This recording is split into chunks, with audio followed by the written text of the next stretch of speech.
बीच में बार बार ठोकर देता है। जो पत्थर में ज्यादा ठोकर लगती है उस पत्थर को उठाकर लोग बड़ के पेड़ के नीचे, पीपल के पेड़ के नीचे रख देते हैं। कोई दूसरा आता है उस पे सिंदूर पोत कर चले जाता है, कोई तीसरा आता है उसे अगरबत्ती लगाकर चले जाता है। जिसने ठोकर खाई होती है वो एक न एक दिन मंदिर में पूजा जाता है, ये निश्चित है। अगर दुनिया के लोग ठोकर दे रहे हैं, अपशब्द कर रहे हैं, ताना दे रहे हैं, गाली दे रहे हैं, आड़ा टेढ़ा कर रहे हैं, चिंता मत करना। काय की चिंता करना? अब सौंप दिया इस जीवन का सब भार तुम्हारे हाथों में। अच्छा एक बात पूछें तुमसे, बोलो रे छत्तीसगढ़ वाले, पूछ ले। एक गाड़ी सामने चलती है और एक रिवर्स चलती है, ठीक है? सामने चलने वाली गाड़ी बहुत देर तक हॉर्न बजाती है कि रिवर्स चलने वाली गाड़ी बहुत देर तक हॉर्न बजाती है? बोलो बोलो, जम के बोलो। सामने चलने वाली तो जितनी बटन दबाओगे उतना हॉर्न बजाएगी, पर जो रिवर्स गियर चलता है ना तो पाँव पाँव पाँव पाँव पाँव पाँव पाँव पाँव पाँव पाँव चिल्लाती जाए, चिल्लाती जाए, चिल्लाती जाए, चिल्लाती जाए। और रिवर्स गाड़ी फिर पीछे जाके फिर मुड़कर आगे जाती है। बोलो सही है कि गलत है? अरे बोलो, जम के बोलो, सही है। पहले जब हम लोग स्कूल में पढ़ते थे, और आप भी स्कूल में पढ़ते होगे, तो वहाँ पर हम लोग जब गेम में, खेल में शामिल होते थे तो रस्सी कूद एक खेल होता है। किस किसने देखा है? देखा है आप लोगों ने? रस्सी कूद 7 फीट की रस्सी बांधी जाती थी और उसको, जम के बोलो जरा, कूदना रहता। इसको कहते रस्सी कूद। अब तुम रस्सी के पास में खड़े हो, 7 फीट कूद जाओगे?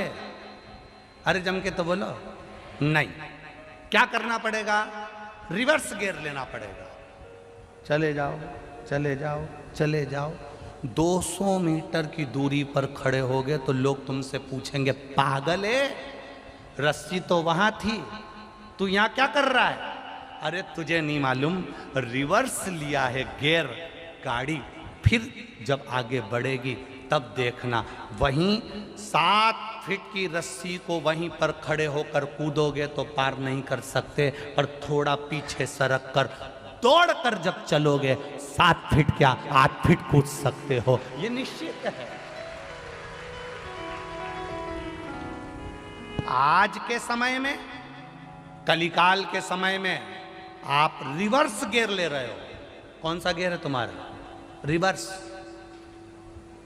आवाज भी आ रही है, पाँव पाँव पाँव पाँव। रिवर्स गियर में बहुत चिल्लाते हैं लोग, ढोंगन है, सियोर वाला महाराज के चक्कर में पड़ गई, पाँव पाँव पाँव पाँव।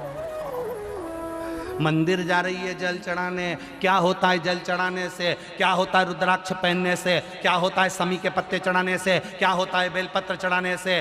पाँव पाँव पाँव पाँव पाँव पाँव। Reverse gear.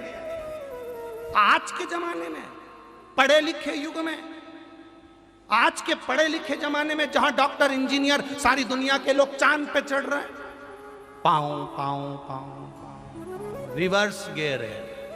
दुनिया के लोग बहुत अपशब्द कहेंगे, तुम चिंता मत करना। लोग कहेंगे आज के युग में शंकर जी को भज रहे हो, आज के युग में शंकर जी को जल चढ़ा रहे हो, आज के युग में शिव जी की कथा सुन रहे हो, आज के युग में तुम पागल हो गए जो धूप में खड़े होकर लाखों लोग कथा को सुन रहे हो। पाँव पाँव पाँव पाँव पाँव रिवर्स गियर। उसको नहीं मालूम अभी गियर पीछे का चला है, जब गाड़ी दौड़ेगी तो 7 फीट क्या 8 फीट पार कर कर आगे बढ़ जाए, कर कर आगे बढ़ जाए। रिवर्स है।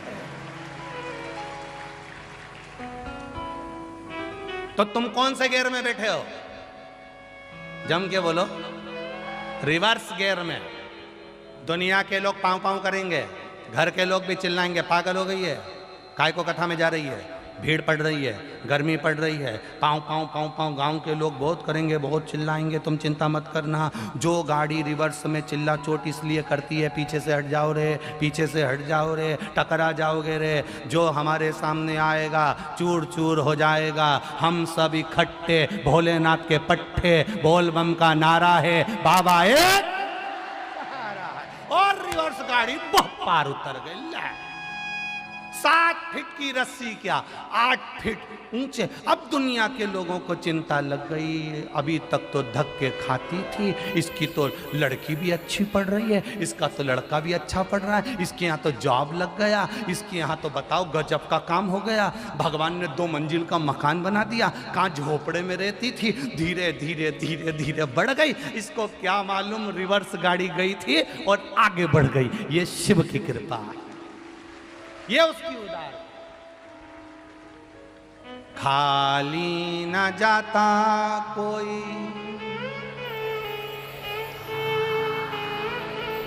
खाली न जाता कोई, दर से तुम्हारे मैं भी खड़ी हूँ नंदी बाहें पसारे। अपने हृदय से लगा लो गिरा जा रहा उठा लो उठा। रिवर्स गियर लिया, एक पत्र आया देखो।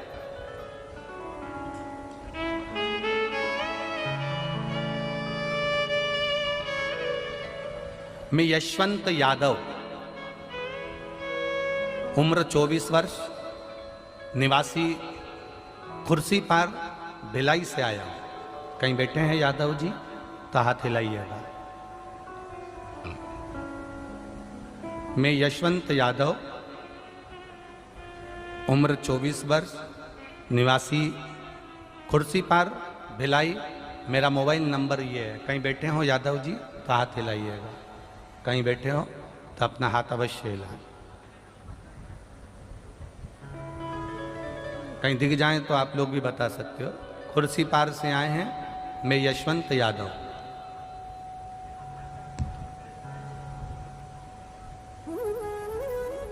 गुरुजी, मुझे पंडाल में सेवा करने का मौका मिला है, मैं सेवा में लगा हूं। मेरी माताजी की तबीयत बहुत ज़्यादा खराब हो गई थी और 23 अप्रैल 2022 को डॉक्टरों ने बताया कि मेरी माँ के पेट में गॉल ब्लैडर के अंदर कैंसर हो गया है और कैंसर पूरा फैल चुका है। रायपुर के श्री नारायण हॉस्पिटल में जब रिपोर्ट आई तो मुंबई में भेजी गई, जिसमें रिपोर्ट आने के बाद डॉक्टर ने बताया कि मेरी माताजी के कैंसर 4th स्टेज का हो गया है। ग्राइविडर के अंतर्गत 4था स्टेज कैंसर का है। माँ बच नहीं सकती, बहुत कैंसर पूरे शरीर में फैल गया। डॉक्टर ने कहा था ये मात्र 6 से 7 महीने जीवित रहेंगे, उसके पश्चात आपकी माता नहीं रह पाएंगे।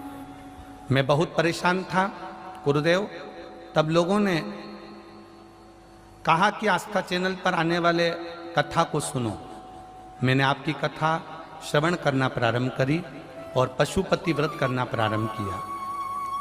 महादेव जी के शिवलिंग पर जल चढ़ाता, उस जल को अपनी माता को ला कर देता। बेलपत्र चढ़ा हुआ मेरी माँ को खिलाता। डॉक्टर ने तो कह दिया था 6-7 महीने तक रहेंगे और कैंसर 4th स्टेज का है। 3 महीने शिवजी पे चढ़ा हुआ जल और बेलपत्र देना चालू करा। वापिस मेरी माता को लेकर सीटी स्कैन कराने के लिए लेकर गए और जब सीटी स्कैन कराने के लिए लेकर गए तो रायपुर के एक प्रसिद्ध हॉस्पिटल में जब हमने उनकी जांच कराई, बाबा की कृपा देखिए गुरुदेव कि उस सीटी स्कैन कराने के बाद में वो सीटी स्कैन हमने मुंबई भेजी और बाबा की कृपा से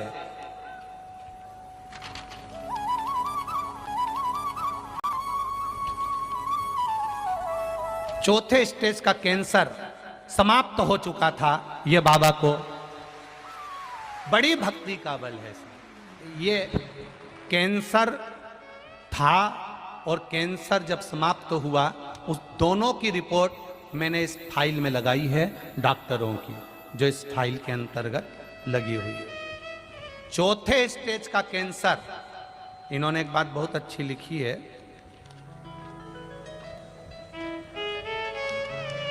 चौथे स्टेज का कैंसर कहा गया, आज तक डॉक्टर भी आश्चर्य में पड़े हुए हैं कि यह फोर्थ स्टेज का कैंसर आखिर गया था।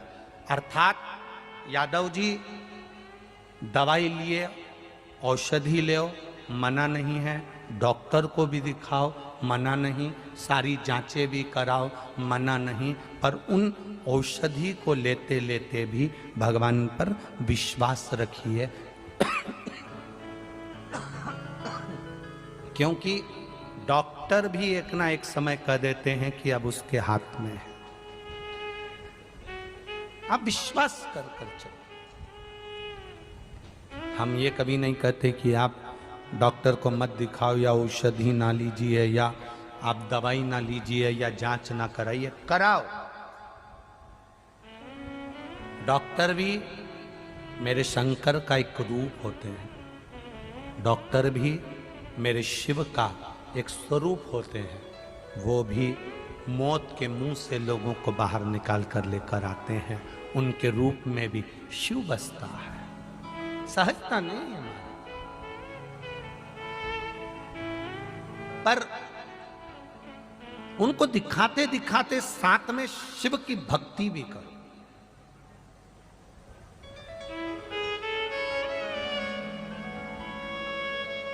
भगवान शंकर का भजन भी करो, शिव स्मरण भी करो।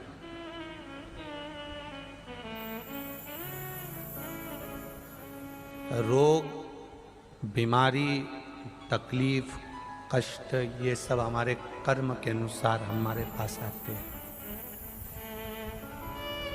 ये सब आएंगे हमारे कर्म के अनुसार। हमारे पास बीमारी भी आएगी, रोग भी आएगा, तकलीफ भी आएगी, कष्ट भी आएगा, पर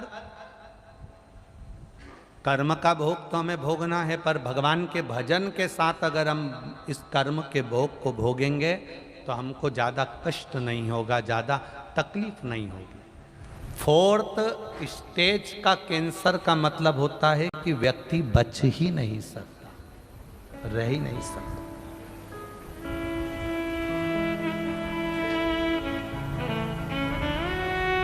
कई लोगों को लगता होगा सीहोर वाले गुरुजी इतने सारे पत्र पढ़ते हैं, रखते हैं। हम उनसे निवेदन करेंगे, इन पत्रों में इनका एड्रेस और मोबाइल नंबर सब कुछ रहता है। हम तो आपके शहर में आना तो होता नहीं है, और विठलेश सेवा समिति का कोई सदस्य कभी किसी गांव में, किसी नगर में, किसी शहर में जाकर कोई चंदा नहीं मांगता, कोई रसीद नहीं काटता, ना तुमसे कुछ लेने के लिए आता। हम किसी को नहीं जानते, वो तो ये आपके पत्र होनाते हैं तो पढ़ लेते हैं, और पढ़ लेते हैं इसलिए आप तक पहुंचा देते हैं कि आप चाहें तो इनके पास जाकर संपर्क कर सकते।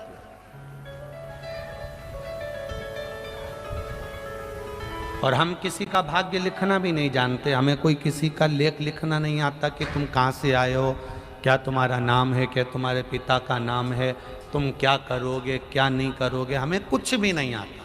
हम तो केवल इतना जानते हैं, सारी समस्या का हल,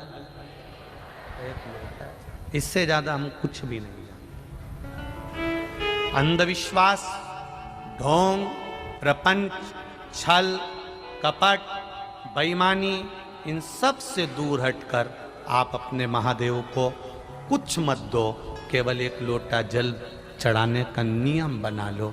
जब आप एक नियम बना लोगे शंकर जी के मंदिर जाने का, तो महादेव भी नियम बना लेंगे तुम्हारे दुख मिटाने का, ये निश्चित है। आप जाओ उसकी शरणागति।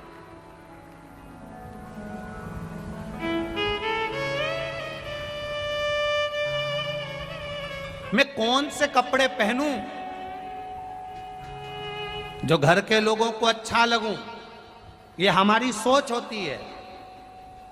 मैं कौन से कपड़े पहनूं कि उनको अच्छी लगूं, उसी तरह मैं कौन सा भजन गाऊं कि मेरे महादेव को अच्छा लगूं। ये भाव होना चाहिए।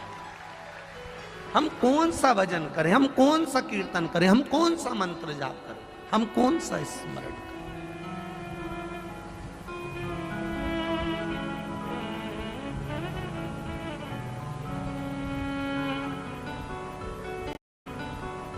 एक बात कहना चाहेंगे, छत्तीसगढ़ की भूमि पर, छत्तीसगढ़ में जितने भी लोग निवास करते हैं, जो ओरिजिनल छत्तीसगढ़िया हैं, वो कभी किसी के साथ छल और कपट नहीं करते हैं,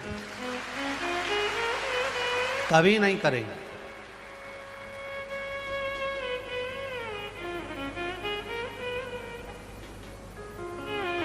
राम पथगमन में जितना कोई प्रदेश नहीं आया, सबसे ज्यादा राम पथगमन में छत्तीसगढ़ आया है।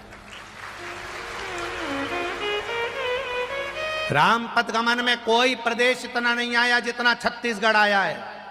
मेरे राम छत्तीसगढ़ की धरा से 2-2 कदम चलकर बढ़ते गए हैं। मेरे राम के लिए पलक पाउड़े छत्तीसगढ़ के आदिवासियों ने, वन में निवास करने वाले निवासियों ने कहीं ना कहीं, किसी ना किसी रूप में छत्तीसगढ़ के उन भक्तों ने मेरे राम की सेवा करी है, निष्कपट भाव से, निश्चल भाव से। कोई कपट नहीं, कोई छल, कोई छल।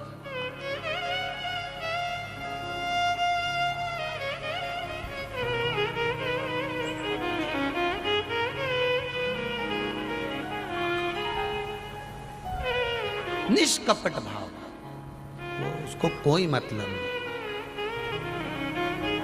इनको तो, छत्तीसगढ़ के निवासियों को तो तुम्हारे लड्डू, पेड़ा और गुलाब जामुन और बालूशाही से भी मतलब नहीं है। वो तो सांबर और चावल, दाल और चावल खाकर अपनी जिंदगी मस्त जीने वाला व्यक्ति है। मस्त, अलमस्त है छत्तीसगढ़। उसका एक आनंद अपने आप में। आज छत्तीसगढ़ में सबसे ज्यादा टेंशन का विषय यही बना हुआ है कि गांव-गांव में, जंगल जंगल में लोग शंकर जी के मंदिर में एक एक लोटा जल चढ़ाने लगे। बड़ी मुश्किल से कई विरोधियों ने, विधर्मियों ने इनको मंदिर से बाहर किया था, और आज फिर ये वापस मंदिर में प्रवेश कर गए तो लोगों को चिंता रहती, टेंशन है। कई लोगों को बड़ी चिंता है। मंदिर मंदिर भगवान के जाने लगे, शिव जी को लोटा भर के जल चढ़ाने लगे। अब ढोंग और प्रपंच से दूर हो गए, अंधविश्वास से दूर हो गए, ये भ्रम से दूर हो गए। अब इनके मन में आ गया कि केवल एक है, ब्रह्मा जी को भी देने वाला, भगवान विष्णु को देने वाले, राम जी को देने वाले, कृष्ण को देने वाले, संपूर्ण देवी देवताओं को अगर कोई देने वाला है तो वो केवल एक है, देव अधिदेव महादेव है। बस वो जो देता है वही श्रेष्ठ रहता है, उसकी श्रेष्ठता। शिव कथा कर रहे, पार्वती मैया ने एकांत में बैठकर भगवान शंकर की आराधना करी है। पार्वती जी ने शिव जी की पूजन करी, एकांत में बैठकर भगवान शंकर की आराधना करी। माता पार्वती पार्थिव शिवलिंग का निर्माण करती है और उसकी पूजन करती है।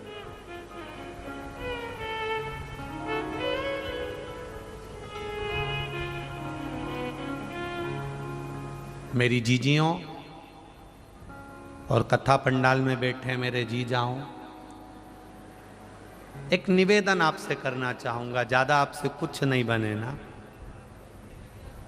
हम कभी नहीं कहेंगे कि आप बहुत घंटों तक भगवान के मंदिर में बैठो या भगवान की पूजन करो घंटों तक बैठकर, हम कभी नहीं कहेंगे। आप तो एक क्षण के लिए भी भगवान के सामने जाओ तो निर्मल मन से जाना, निर्मल मन से। एक पुल बनाने के लिए सरकार पूरा बजट देती है कि ये वाला पुल बना लेना, उसके लिए इतना बजट है। भगवान भी जब मनुष्य का जन्म देता है, मानव का शरीर देता है, तो पूरा बजट देता है। भगवान भी इस मनुष्य को ऐसे ही नहीं भेज देता है, पूरा बजट देकर भेजता है, पूरा बजट। नीचे जाना, राम नाम, कृष्ण नाम, शिव नाम गाना, भगवान का भजन करना, कीर्तन करना, कथा सुनना, स्मरण करना, भगवान की अविरल भक्ति में डूबना और इस पुल को सही बनाकर पार उतर जाना। ये मानव का जो शरीर है, ये पुल का काम करता है इस आत्मा को पार उतारने के लिए। जिससे सरकार ने बजट दिया, ये पुल अच्छा बनना चाहिए, बढ़िया बनना चाहिए, करोड़ों का बजट आया, पुल बना, पर पुल इतना नीचे बना कि पानी में डूब गया। किसी ने पूछ लिया ऑफिसर ने, क्यों पुल इतना नीचे क्यों बनाया, पानी में डूब गया? साहब पैसा नहीं था। पैसा नहीं था? बजट कितना आया था? साहब बजट इतना आया था। तो पैसा गया कहाँ? अर्थात परमात्मा ने भी शरीर दिया है भगवान का भजन करने के लिए। 21,600 श्वास प्रतिदिन इस शरीर से निकलती है, पूरा बजट दिया है परमात्मा ने, पर हमने इस शरीर की 21,600 श्वास को सही से लगाया नहीं और मालूम पड़े वो शरीर आखिरी में डूब गया, समाप्त हो गया, संसार सागर में विलीन हो गया। दिया उसने 21,600 श्वास परमात्मा ने दी भगवत भजन करने के लिए। 3.5 करोड़ रोम छिद्र दिए भगवान का भजन करने के लिए, नेत्र दिए दर्शन करने के लिए, श्रवण दिया सुनने के लिए, मुख दिया भजन करने के लिए।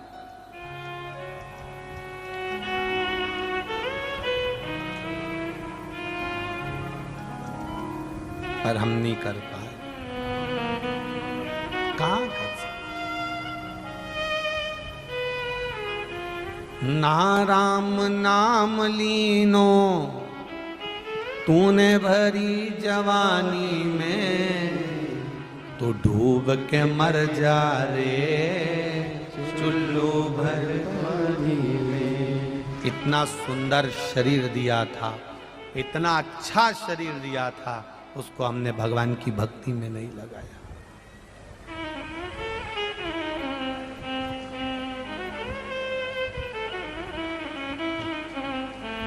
समझ नहीं पाए।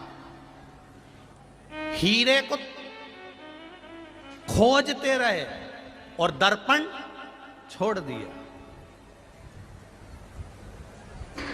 कान में पहनने वाले हीरे की कीमत कब होती है? गले में पहनने वाले हीरे की कीमत कब होती है? तुम भले करोड़ों का हीरा लियाओ, करोड़ों की ज्वेलरी बनवा लो, पर करोड़ों के जेवर की कीमत जब होती है जब 10 रुपए के दर्पण के सामने जाते हो और दर्पण में अपना मुख देखते हो, तब कीमत होती है कि सोना या हीरा अच्छा लग रहा है कि नहीं लग रहा है। लाखों रुपए के हीरे की कीमत कुछ भी नहीं है अगर दर्पण में नहीं देख सकते तो।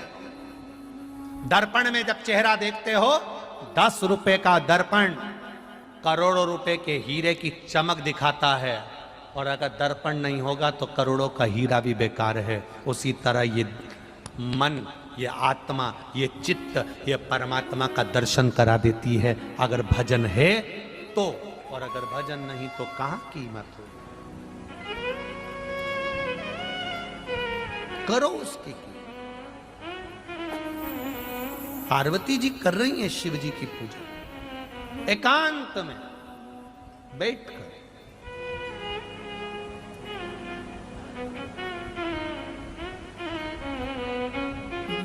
क्या दिया एकांतेश्वर महादेव? एकांतेश्वर महादेव को तुम्हारे पास बेलपत्री नहीं हो तो भले मत चढ़ाना। एकांतेश्वर महादेव को तुम्हारे पास जल नहीं हो तो भले ना चढ़ाइए। एकांतेश्वर महादेव पर तुम्हारे पास चावल भी नहीं है तो मत चढ़ाओ। एकांतेश्वर महादेव तुम्हें कहीं दिख जाए। हरतालिका तीज की कथा कहती है, पार्वती जी के पास में कुछ नहीं था तो पेड़ों की पत्तियां तोड़कर उन्होंने चढ़ा दी थी। इसलिए एकांतेश्वर महादेव का कहीं दर्शन तुम्हें मिल जाए, एकांत में शिवलिंग मिल जाए, उसके पास में जो पत्ता पत्ती लगे हों वो तोड़कर भगवान का श्रृंगार कर दो, एकांतेश्वर महादेव की पूजन हो जाए।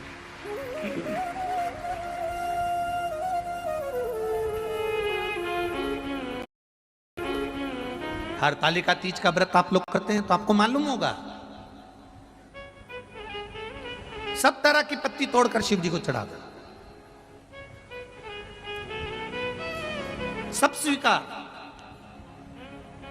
कई लोग कहते भी हैं ये आंकड़े का फूल,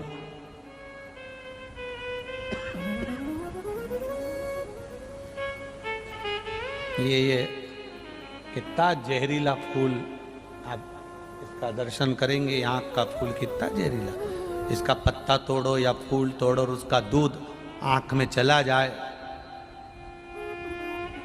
तो मालूम पड़े आंख खराब हो जाए, कितना जहरीला है।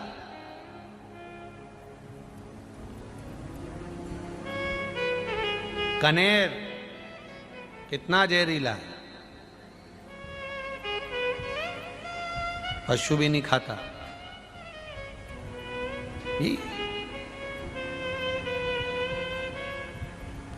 किसी देवता को नहीं चढ़े, केवल शंकर जी को चढ़े।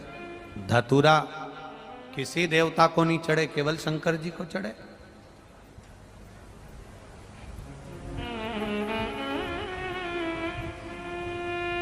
ये शिवजी को हर कोई सा पत्ता चढ़ जाता है। शंकर भगवान कहते हैं मेरा नियम ही है।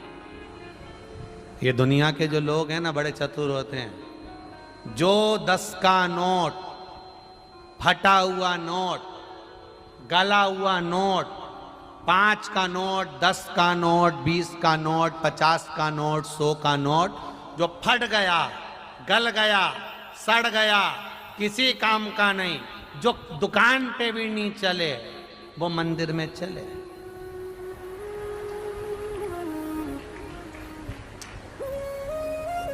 वो आरती में चले। बोलो चले कि नहीं चले? कौन देख रिया? बस आरती में लिया, 10 का नोट चढ़ा दिया। जो दुकान पे नहीं चले, पानी की बोतल में नहीं चढ़े, गुटखा में नहीं चले, वो शिव पुराण में चले। क्यों? क्योंकि चढ़ाने वाले को भी मालूम है कहीं नहीं चलेगा, केवल शिव पुराण में चलेगा। उसी तरह भगवान को भी मालूम है इसको कोई नहीं तारेगा, महादेव ही तारेगा। ये शिव को भी जो कहीं नहीं चल सकता वो मेरे पास चल सकता। बोल बम का नारा है, बाबा एक सहारा। जो कहीं ना चले वो यहां चले और कहीं नहीं चल सकता।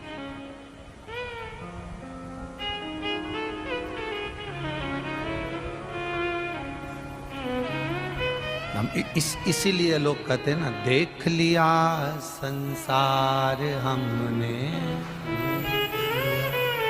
और सब मतलब के यार हमने देख लिया। झूठे नाते झूठे रिश्ते, झूठे नाते झूठे रिश्ते, अरे झूठा है संसार हमने देख लिया। सब मतलब के यार हमने देख लिया। ये संसार बड़ा विचित्र है, उसको जानना कठिन है, बहुत कठिन।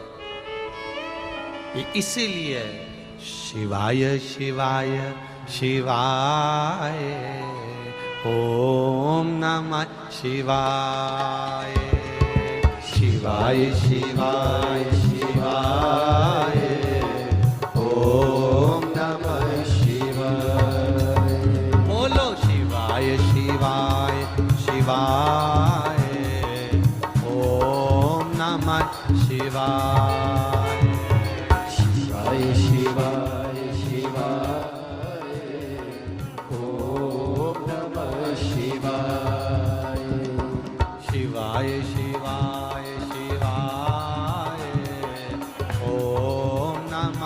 शिवाय शिवाय शिवाय शिवाय सब गाइए ओम नमः शिवाय ओम नमः शिवाय ओम नमः शिवाय ओम नमः शिवाय ओम नमः शिवाय ओम नमः शिवाय